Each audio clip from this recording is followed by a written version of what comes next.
everybody. Welcome to the AV Geeks Lunchtime Streaming Show, where we watch old 16mm films and adjust our camera so that we're in frame. So that was some raw camera original materials from Coronet for a film that probably became something related to occupations. So that's original Kodachrome. They would take that, they would cut it up, make prints from it, and then edit it together, and then they would take the negative and then put it on a soundtrack. And I'm way oversimplifying it, but that's how educational films are made. All that raw footage, and we have a lot of raw footage that we got from the folks that own Coronet. So we've been slowly going through digitizing stuff. Anyhow, we watch old 16mm films. Did I say I'm Skip Elsheimer? I don't know. That's who I am. And you guys are here to watch them with us, so very much appreciated. We're going to go straight to the scanner and watch a film by Learning Corporation of America called Why People Have Special Jobs. Enjoy.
Once long ago, there were no stores anywhere.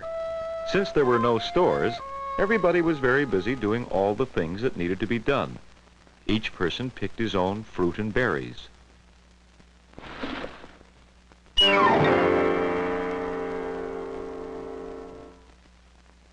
Each person caught his own fish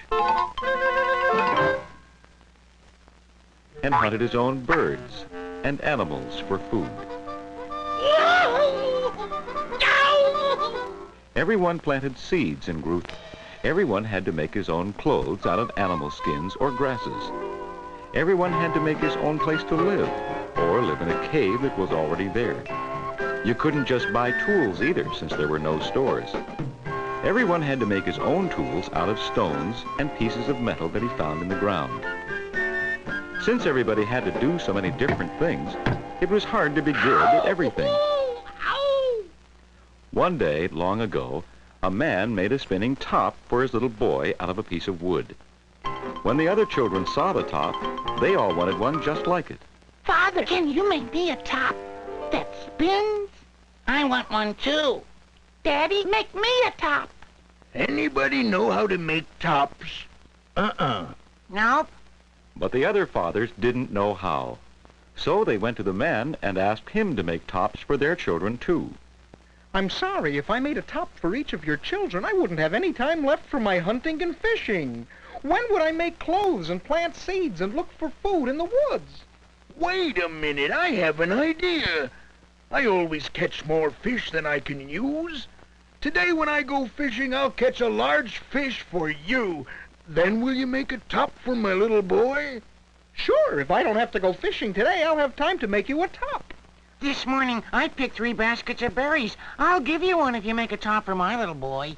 Well, all right. If I don't have to go looking for berries, I'll have time to make another top for you.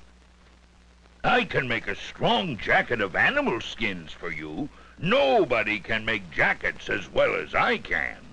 Well, then I'll have time to make a top for your boy. I always had trouble making jackets. After the others had gone, there was still one boy whose father had not yet come home from hunting. You'll need many pieces of wood to make all those tops. If I go and collect good pieces of wood, will you make a top for me, too? Hey, that's a good idea. It'll save me time. You go collect wood, and I'll make you a top, too.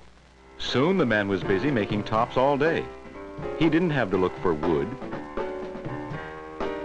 or collect berries, or go hunting or fishing. He didn't have to make clothing out of animal skins. People brought him all the things he needed so that he would make them tops for their children. The man was very happy. He didn't have to do all these other things, and he loved making tops. The other fathers saw the man making tops all day long and still getting everything he needed. The fisherman said, Maybe I'll fish all day and do nothing else. That's what I do best. I'll catch a lot of fish. Then anybody who wants fish can give me some food or clothes or tools or toys, and I'll give them a fish. I think I'll make jackets all day long. No more fishing, hunting, and building for me. And I'll pick berries and fruit every day in exchange for the things I need. The man who made tops began to make other toys because all the children, near and far, now had tops. He made toys out of stone and wood and clay and set them up outside his house. It was a real toy store. Every day people came to get toys for their children. They brought him berries and meat, fish, vegetables, and clothing in exchange for toys. Before long, right near the toy store, a new store opened. The fisherman started a fish market. Then the berry picker opened a fruit stand. Next door to him, the hunter opened a meat and poultry store. Soon the jacket maker turned his cave into a clothing store. One of the men became a house builder, another a tool maker. One boy even went from door to door selling wood. Today, a man wouldn't have time to be a very good toy maker and a house builder. Hello? An emergency? I'll be right there. And a good doctor. And a good fireman.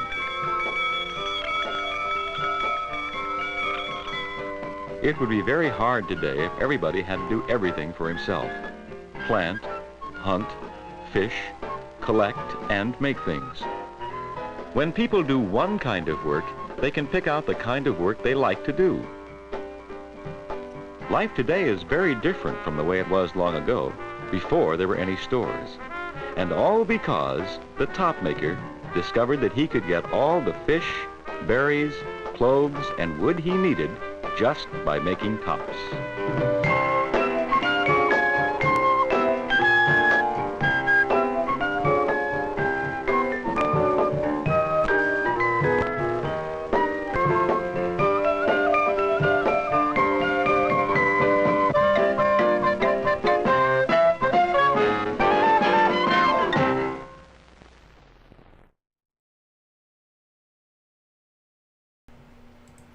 So I don't know if anybody said about it in the comments. We're missing the caveman that came and said, I just made an app where you all can list what you're good at, and we'll process the payments for you, the credits for you, and then we'll take a small maintenance fee for it. I don't know, 30-40%. And you can build a business and advertise to other people about what you're doing without exchanging cash. It's great. And I know some of you were saying, like, where's the taxes? I don't understand. Where's the taxes? Well, this next film is why we have taxes. Let me type it out. Enjoy.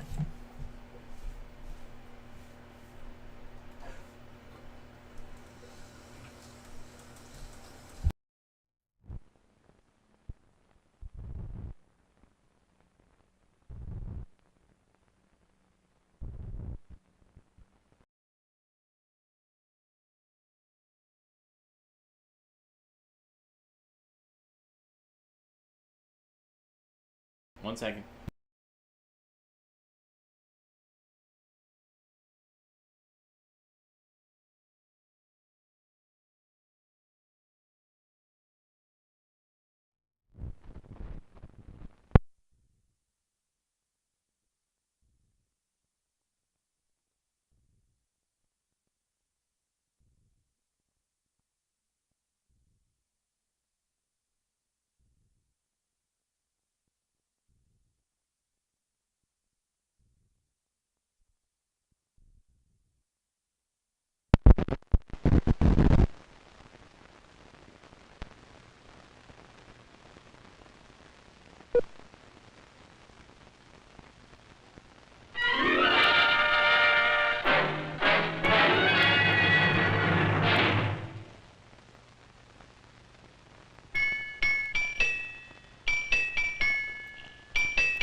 Once, long ago, there was a town that had no policeman.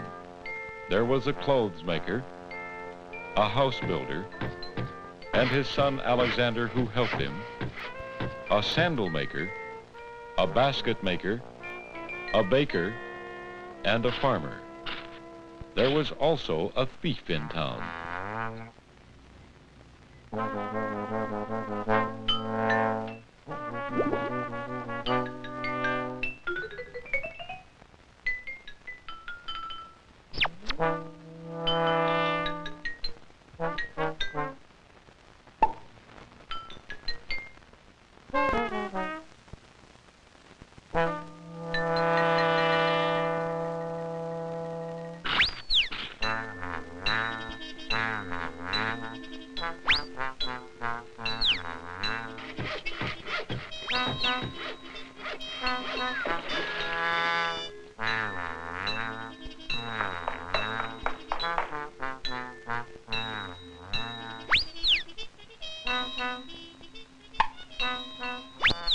Stop, thief! He stole one of my baskets. He stole one of my loaves of bread. He's stolen things from everyone. We'll call a town meeting.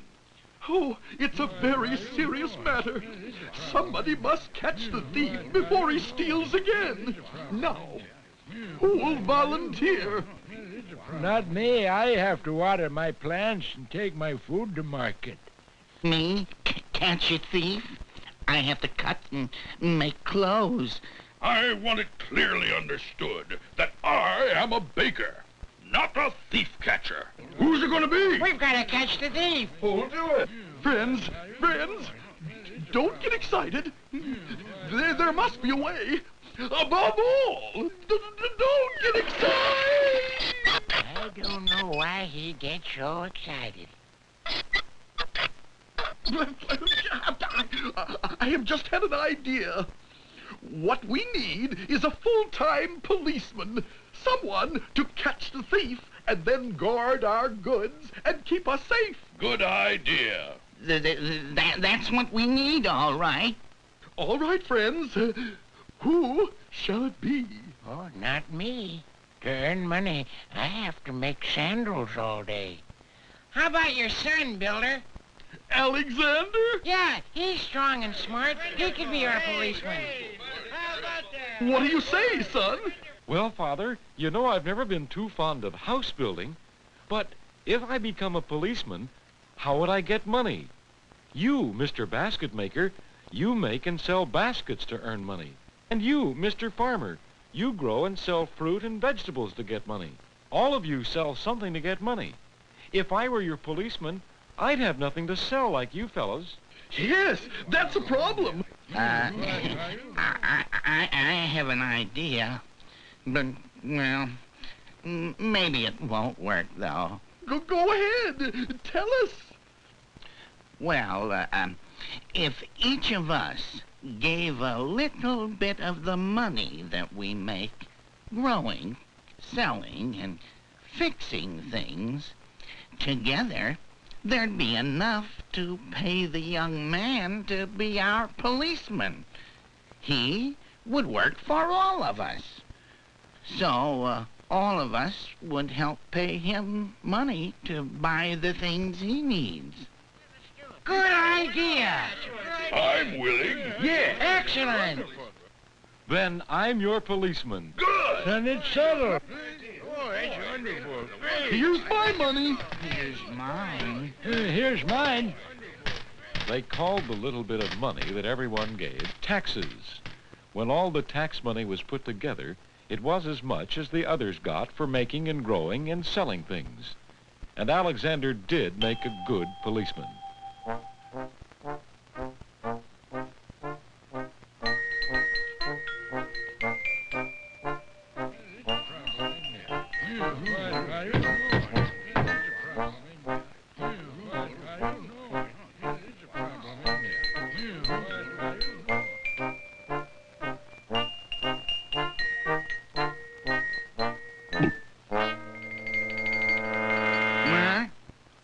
Uh-oh.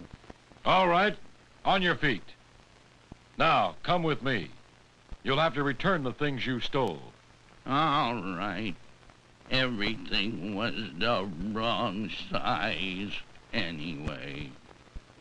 The thief took back all the things he had stolen, except for the farmer's tomatoes. It was too late for that. So he had to work for the farmer for 3 days to make up for the stolen tomatoes. Today, in every city and town, there are some people who work for everybody at the same time. People like policemen, firemen, teachers, garbage collectors, and mailmen. They work for everybody and are paid by taxes collected from everyone, just like the taxes that made it possible for that little town long ago to have a policeman. And that made everyone happy. Well, almost everyone.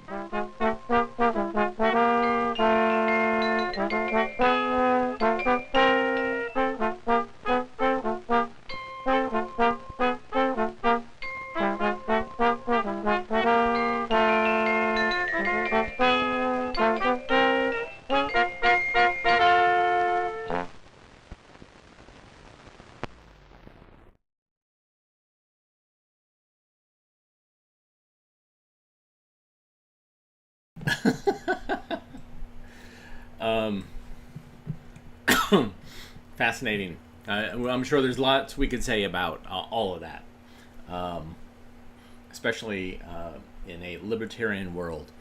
But here's a film, a civil defense film, that were paid for by taxes, and this actually features some more scenes that I found in the Devo Beautiful World video that I've been kind of slowly looking for to see if I could find different scenes from different films. And I've got 2 or 3. So this is yet another one. This is called Facts Make the Difference. And it's pretty great. It starts out pretty great. So enjoy.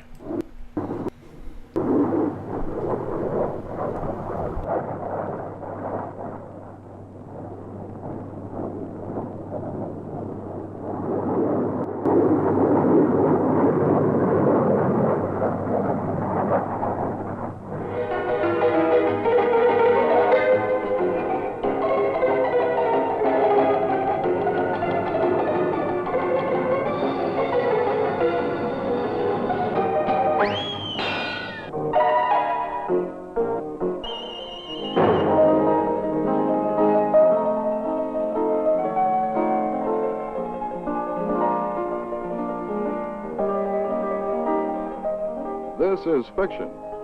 When we face reality, we must be prepared to base our decisions on facts.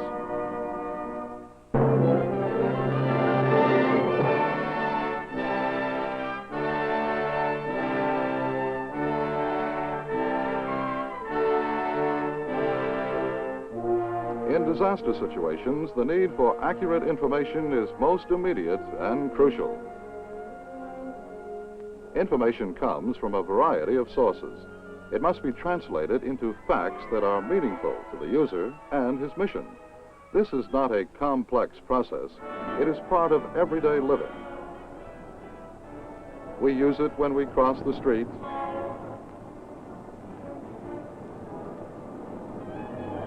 Check the weather.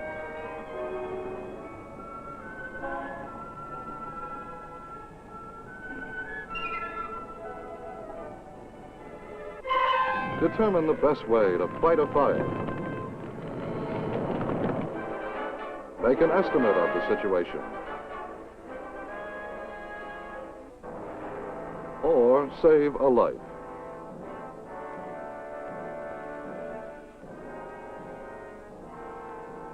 In each of these situations, a decision was made based on facts, and facts make the difference.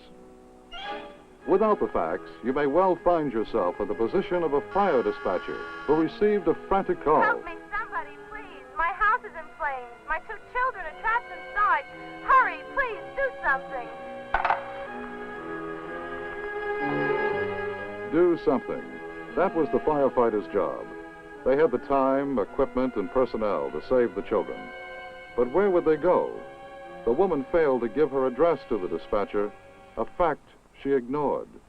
To understand the mechanics of getting the facts, let us examine the steps.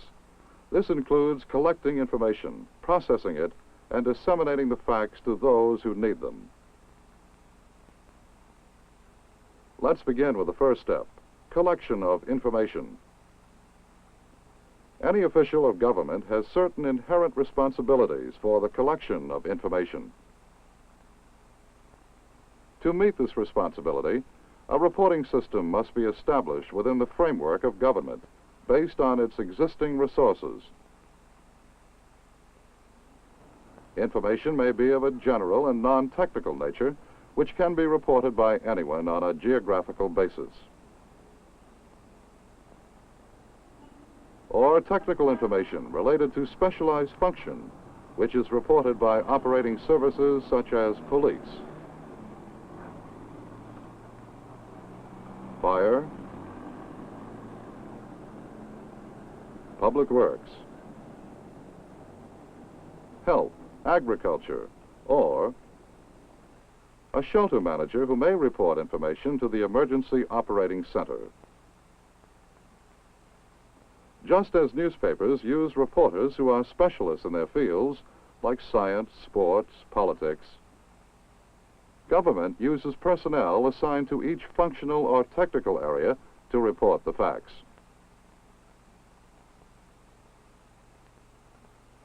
To get the information needed to make a decision on a specific problem. These people working together to gather information should be aggressive, accurate, reliable, and observant. They should know and understand people, facilities, areas, and communications, and they should cover both geographical and functional information.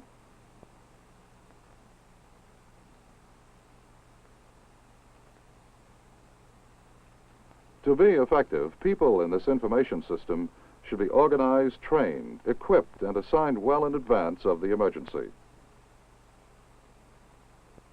They should be welded into a skillful team, for facts do make the difference.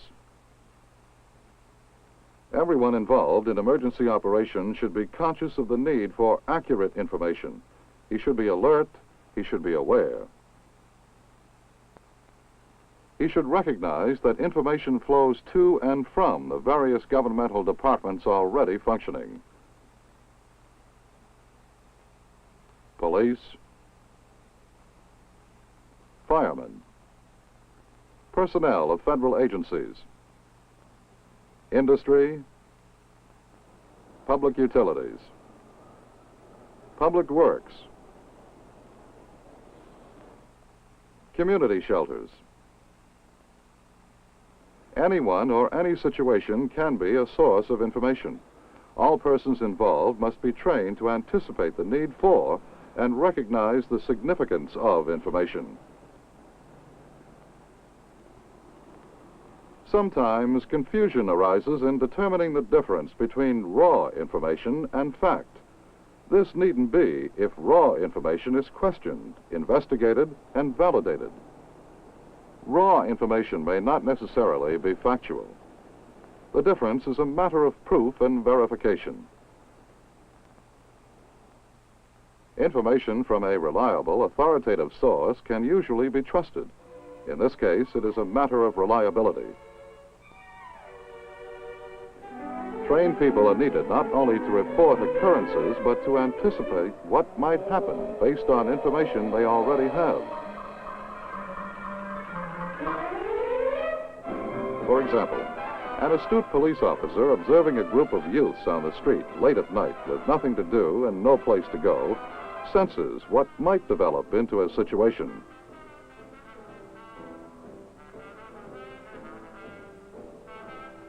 He handles the situation in the right way and at the opportune time.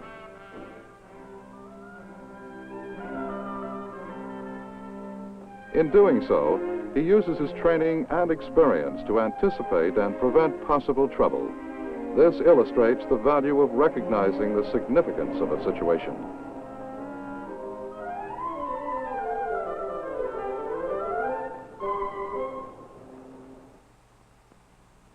In collecting information, everyone should understand and use the familiar 5 W's, essential in establishing facts. For example, the people have received a 10 Roentgen dose of radiation by 7 p.m. in the Jefferson Park shelter because of fallout from an upwind nuclear explosion. The second step, processing, simply means transforming information into usable facts. Incoming information is examined, sorted, and placed into the proper category. For example, data related to a particular area in a radiological situation is so labeled. Every piece of information is examined to determine its pertinence. For example, is it needed immediately? If so, by whom? Is it of future value? If so, to whom? Is it of value to this government or to other governments?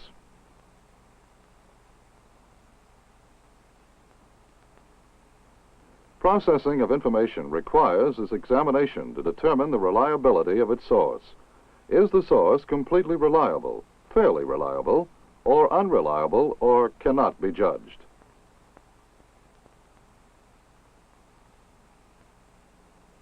Information must also be examined for its probability. Is it confirmed? Is it probably true? Is it improbable? Or can it be judged? These and other questions must be answered. For example, if the information comes from a specialist in the field of law enforcement, medicine, fire, agriculture, is it likely there is a basis of fact?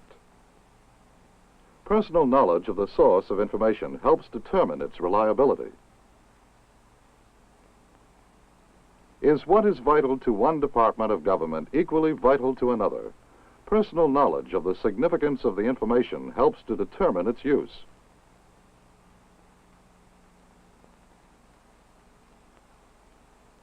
Is the information reported realistic, feasible, and consistent with what is already known? Personal knowledge of existing facts help determine its probability. Arriving at a decision is a deliberate and systematic process. Yet there's only one best way to function: be thorough.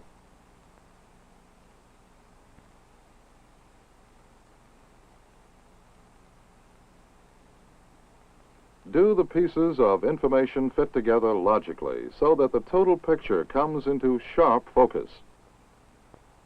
The gathering of all information that is pertinent to a particular situation, all the bits and pieces under one roof, constitutes the basis for a factual estimate of the situation. If some needed facts are missing, what then? Questions relating to the evaluation of the situation are called essential elements of information, or EEI. These questions must result in necessary answers. For example, asking what are the limits of radiological contamination, though important, will not provide the answers the leader needs to make a decision. It is not the essential element of information. A better question would be, where, how, and with what effect will radiological contamination impede or deny operations?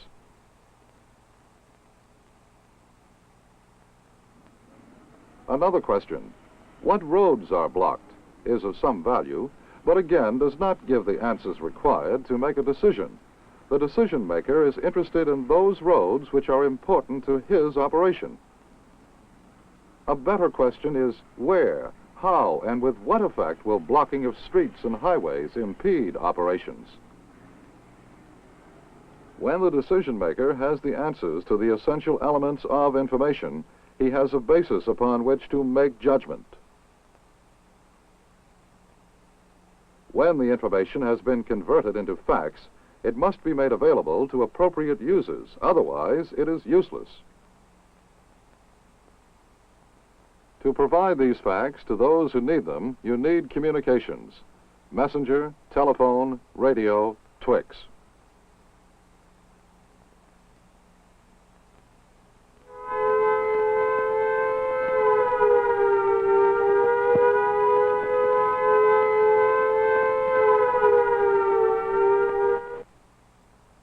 For example, in addition to the warning given by sirens or other means, information under emergency conditions can be communicated to the public over the emergency broadcast system. People can be warned of the potential radioactive fallout hazard and receive information about shelter locations and the actions they should take to increase their chances for survival. Security and civil defense measures as requested by the United States government. This is the emergency broadcast system. Normal broadcasting has been discontinued for an indefinite period. This station will remain on the air to broadcast news, official... Not only the public, but agency officials responsible for dealing with emergency conditions need factual information, both for field operations and headquarters decisions and direction. Thus, communications are vital to the dissemination of facts to those who need them and must use them. The steps represented by this complete cycle provide the means to get the raw information, establish the facts, and get them to the point where they can be used. The ability to develop useful facts from raw data is essential in this process. The success of your decisions, survival actions taken by your community, will depend on your knowledge, your alertness, your judgment, and successful decisions are based on facts. The payoff is in terms of life, your life and mine. Facts do make the difference.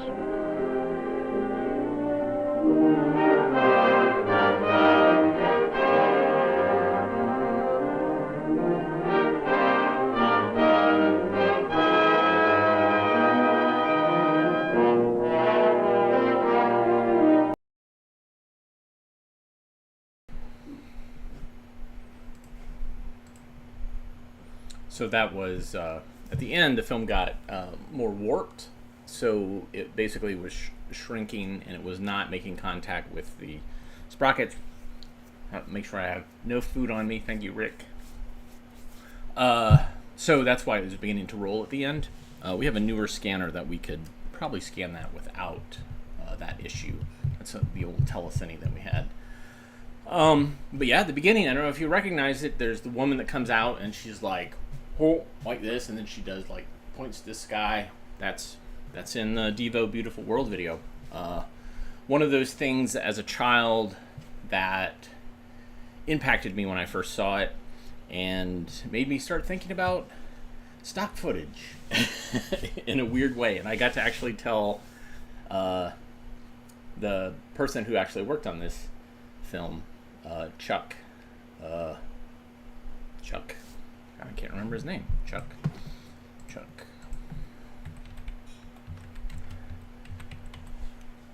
Is that right? Chuck?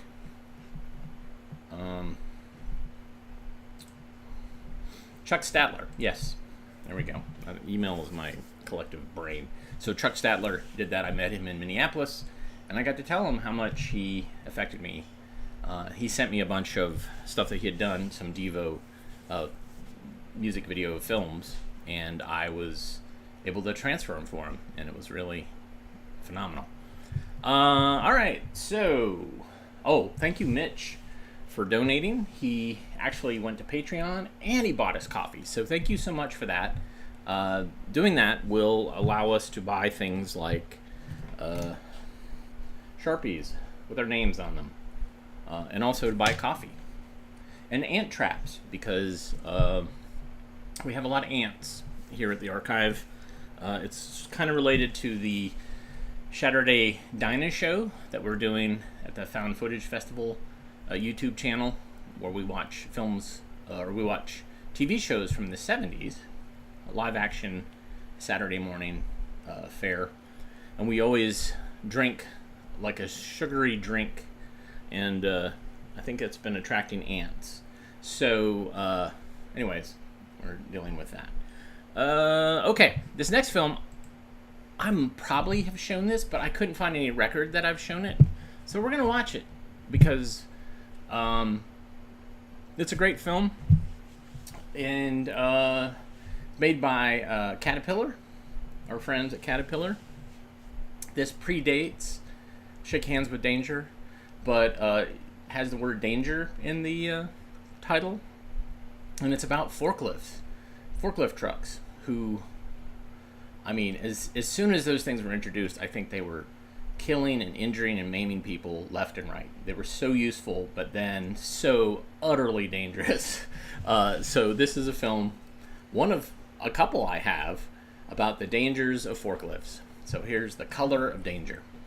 If you've seen it before, don't give away the ending. Enjoy.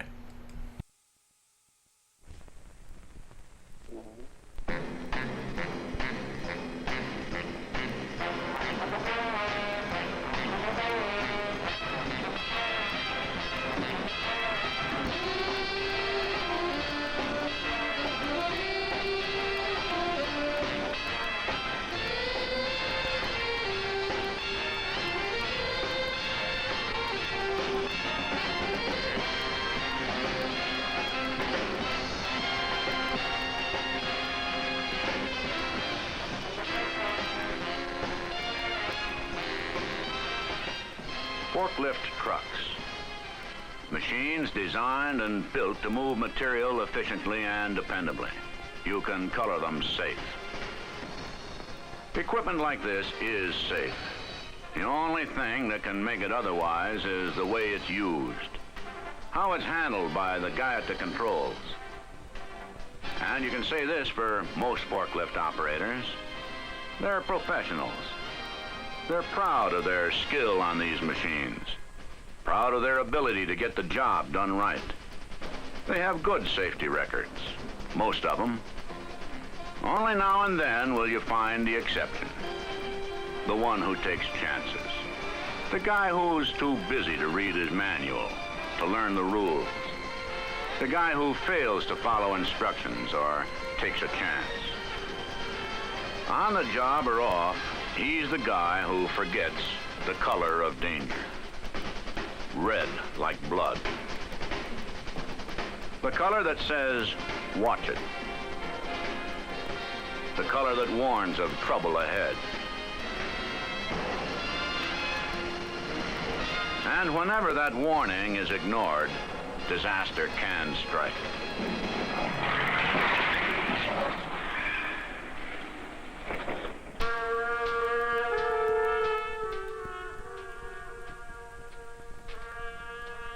It can strike on the street or on the job.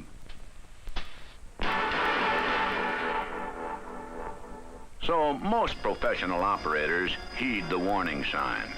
They look for the color of danger. But they realize also that not all hazards can be marked or lighted. Signs can't be everywhere that danger might appear under certain conditions. And so they've learned to think ahead, to sense trouble before it develops. In a way, they see the color of danger, even when it isn't there.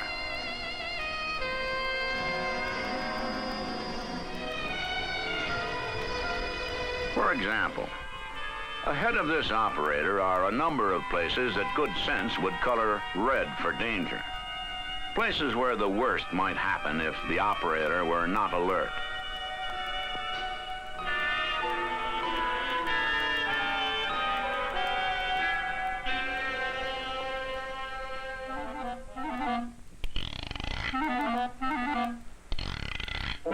Let's say it again.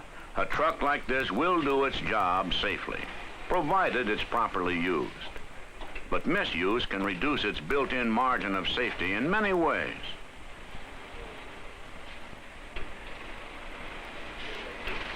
Load a truck beyond its rated capacity and the steering is affected. This may mean nothing more than a poorly negotiated turn and some expensive castings broken. Nobody hurt. Not this time. But faulty steering has been known to kill people. But even with no load and perfect steering, the careless operator can get himself in trouble. This fella fails to lower his mast, forgets he has to pass under an overhead obstruction in the form of a temporary steam line. His thoughtlessness adds up to the color of danger.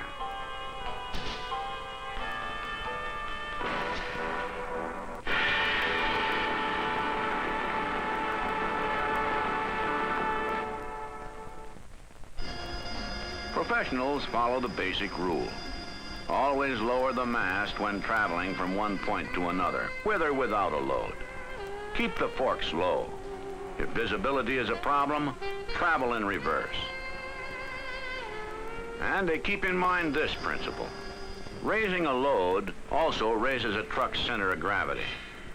When this happens, it's time to take it easy. A clumsy hand on the lift or tilt lever can start a chain reaction that leads to trouble.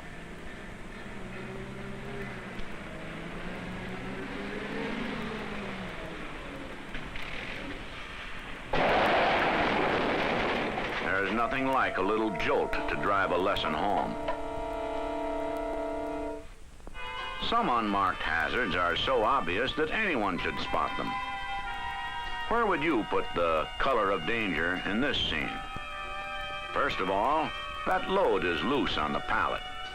And those railroad tracks will produce quite a bump at the speed he's going.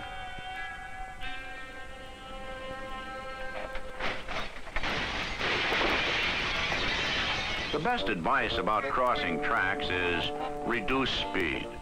And always cross them at an angle instead of head-on. It's always condition red on a loading dock. Loose dock plates, wheels not blocked, slippery decks. Any of these can cause trouble. An operator who doesn't see the color of danger before he drives into a trailer isn't likely to see it after.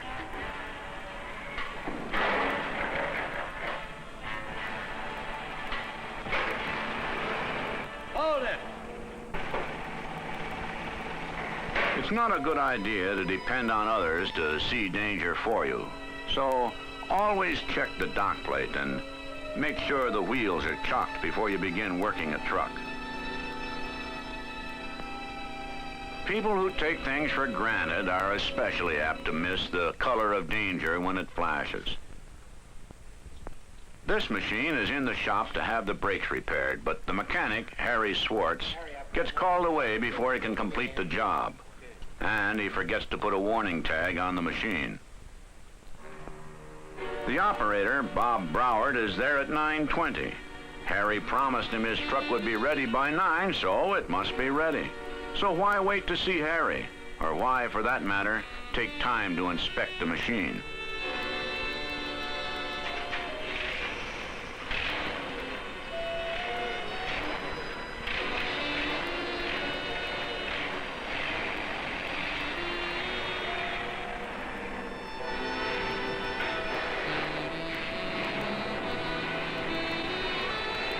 Here's why.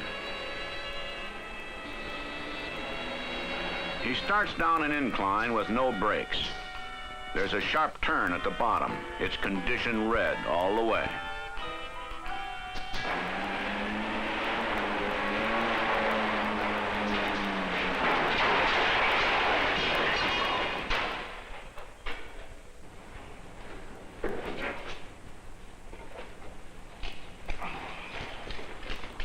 Bob, you hurt?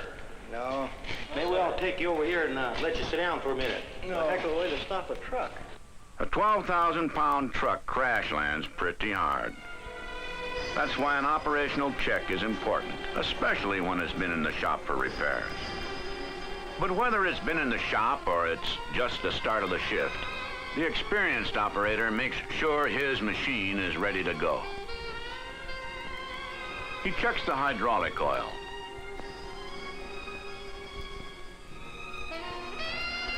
The clutch. And the water.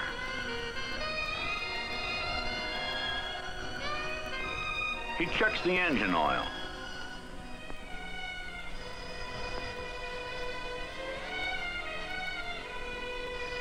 Looks at the tires.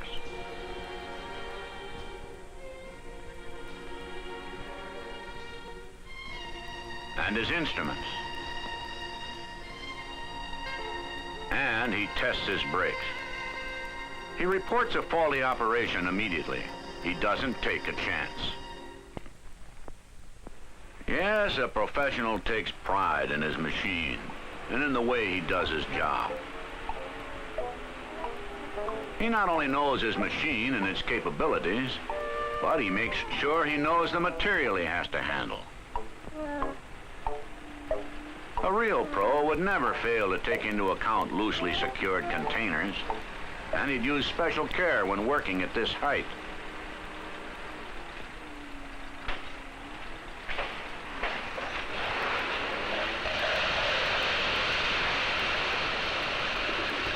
Several thousand cans is an awful mess to clean up.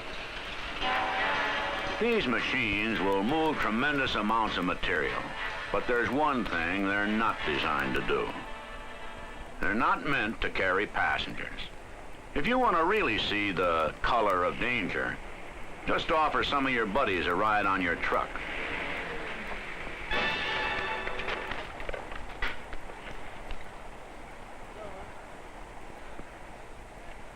They'll remember your kindness for a long time. Here's another way to be remembered, and not fondly. Park your truck and leave the forks raised. After all, how can anyone get hurt by a machine that's standing still?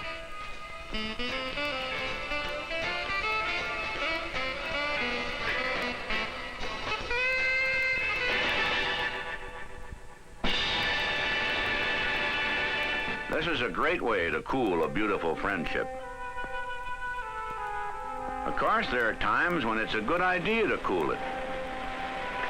Emotional upsets can turn careful people into real daredevils. Take the case of Joe Dexter, a forklift operator on his way to work. Stop sign right there, buddy. Look what you did. Look in front of my car, man. You totaled it. You just knocked out my stoplight. You better just clear out of here. Hey, there's a stop sign right there. Can't you see? You stopped 10 feet before that. Coordinate your foot with your eyes, evidently. I don't know what's the matter. Don't press your luck, partner. Yeah, thanks, buddy. Joe is still burned up when he gets to the plant. See you kind of late this morning. All right, now don't you start in on me, too. I wonder what's ailing him. He's too angry to use his head. Now, normally, Joe wouldn't think of traveling with his forks raised. He knows the extra weight of mast, carriage, and forks on his truck, combined with too much speed, can spell trouble. But he's sore, and in this state of mind, he can't see the color of danger.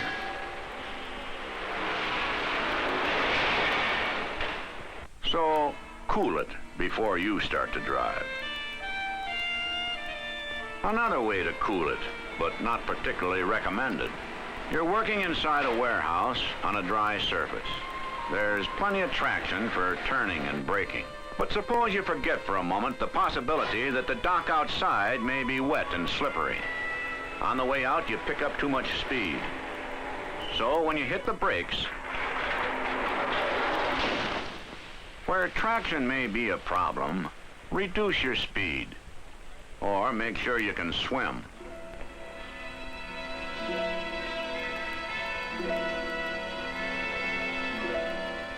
Of course,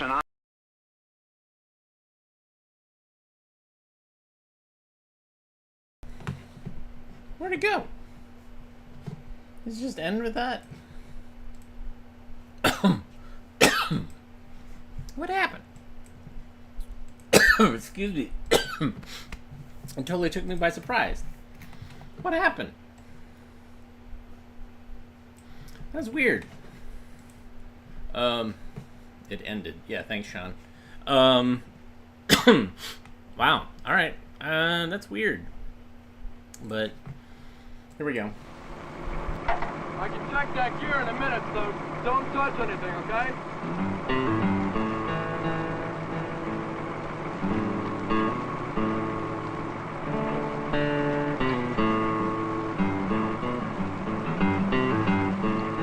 Hey! Get down from there! Now!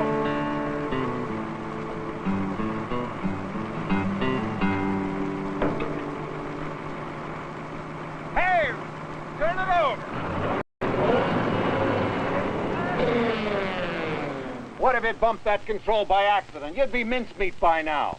What have I told you? You don't work on equipment when the engine's running. Well, I told him not to touch anything. All right, I guess I wasn't thinking. You weren't thinking? You mean you'll work on engines and machinery and not think of your own personal safety? Here. Shake hands with danger.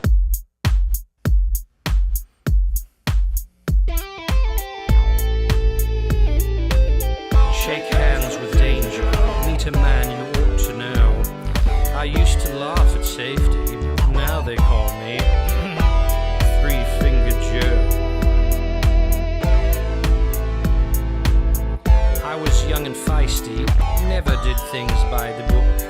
Just let me get my toolbox and I'll take myself a look. I climbed up on a dozier with my mechanic's pride.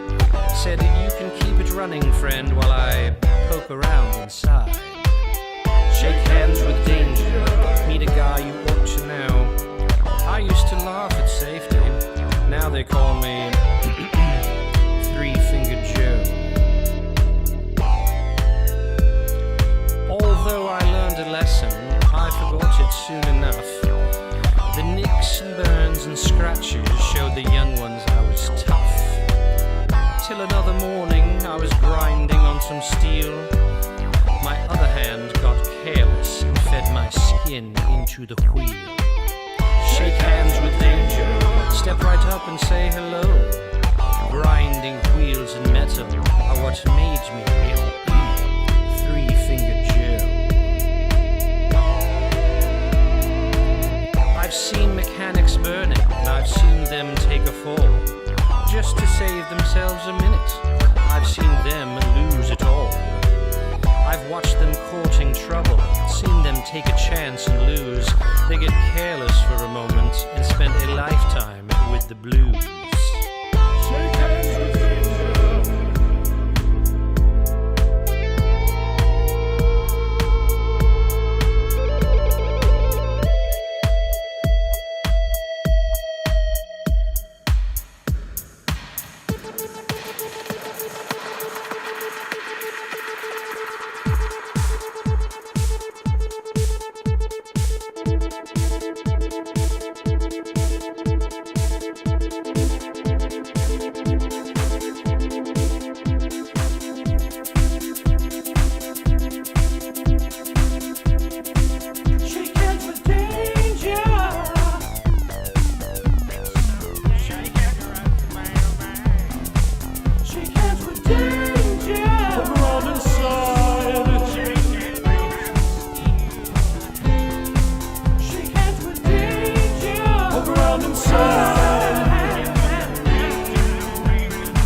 some friends I used to know.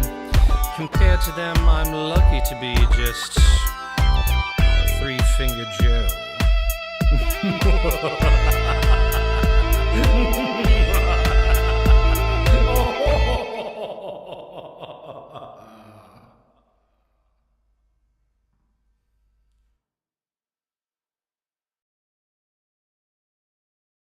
Right, so that's the second time that we've had a film just end, where we don't know what's going to happen next.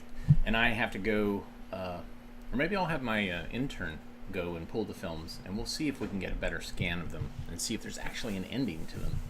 Because that's very important that we know what happened to those crocheted puppets who were trapped in a puppet theater that was on fire. And then, of course, we want to know what happened at the Color of Danger. Like, what's going on? So I will report back to you tomorrow. Tomorrow's Friday, right? Anyways, thanks everybody for tuning in today. Very much appreciate your time and hanging out with us, and your comments and your donations. Donating by putting the thumbs up button, donating with your comments, donating with going to ko-fi.com/avgeeks. Also, patreon.com/avgeeks. Those are great ways to support us. But just telling people what we do. Also, if you have a short attention span, which I do sometimes, you can watch us on TikTok at tiktok.com/@av.geeks. Oh boy. If you go to the other AV Geeks, there's just going to be a bunch of aviation stuff. So, yeah, don't go there. Thanks again. And we will see you tomorrow. Everybody take care and have a great rest of your day.